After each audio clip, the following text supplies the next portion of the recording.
Hello everybody, Dan Dammy with Crappie Dan magazine with How to Rig Your Boat series.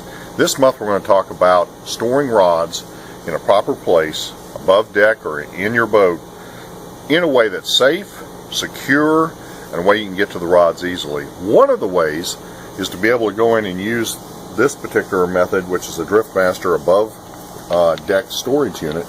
And as you can see, we have 8 rods in here. We've got 16 14 footers in here.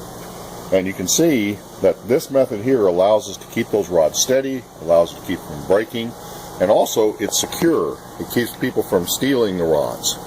What we have done is, with this design, is gone in and offset this particular rack to allow the reels and the rods to be away from the main part of the boat. So we can still access the doors on our storage compartments in the boat, but at the same time have it up close to the seat so that we can use it from the front end of the boat.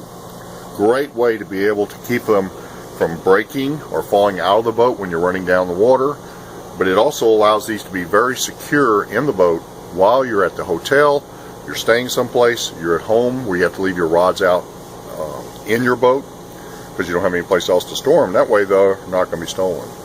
So you can see here the way I mounted this, I bolted it to the floor of the boat, and I used bolts instead of screws, that way they wouldn't pull out, and I used big washers on the back side of them, so that's real solid, as you can tell here. So if you're running down the lake in your aluminum boat or in this boat or any boat, it allows it to be very secure, keep them from falling out of the boat and your rack falling over and getting out of the boat as well.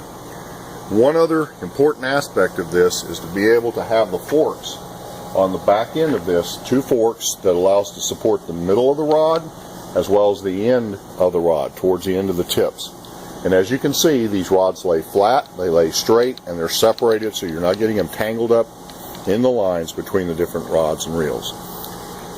When you're getting ready to do some rod storage, think about using this method, whether it's Driftmaster or some other method of putting these rods above deck. Make sure you select one that also lets you lock it, like this one has a locking cover so they can't get to them.